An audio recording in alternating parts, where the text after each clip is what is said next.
আমি সবসময় খুব বেশি ঝাল খাই। তো হচ্ছে আমি আজকে একটা চ্যালেঞ্জ নিচ্ছি। আমি কম ঝাল করেও আজকে একটা মজাদার দারুণ রেসিপি রান্না করব। এটা আপনাদের সঙ্গে সেটাই শেয়ার করব। সবাই আমার পাশে থাকবেন।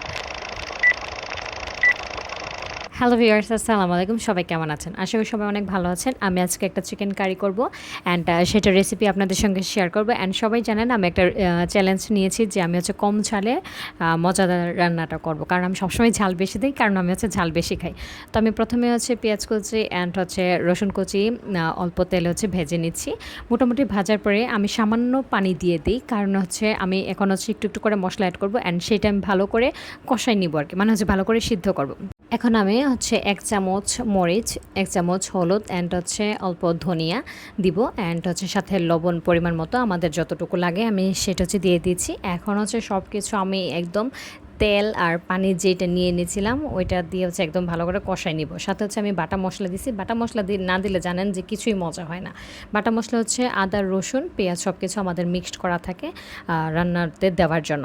এখন হচ্ছে আমি আবার অল্প একটু পানি নিয়ে নিয়েছি অ্যান্ড হচ্ছে আমি একটু টমেটো দেব। এটা হচ্ছে একটু স্পেশাল কিছু করার জন্য আর কি। টমেটো দিলে কিন্তু মাংসের ফ্লেভার আসে, মাংস খেতে ভালো লাগে।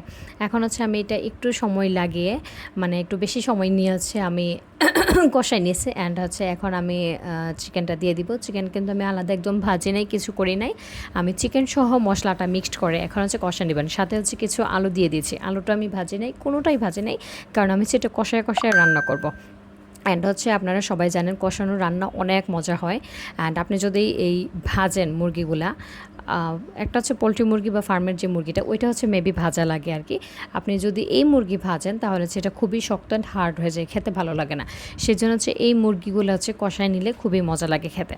তো আমি আমার টার্গেটের মোটামুটি এখনও আছি। আমি ওই মরিচ অল্পই দিয়েছিলাম আর মরিচ দেই নাই। তো আমার অনেক সময় নিয়ে আমি এটা এতক্ষণ কষাইছি। আমি অনেক ধৈর্যের ব্যাপার এই কষানোটা। অনেক সময় নিয়ে চুলা একদম মৃদু আঁচে দিয়ে রাখতে হয়, কারণ আপনি চুলা যদি বাড়ায় দেন তাহলে হচ্ছে এটা পুড়ে যাবে।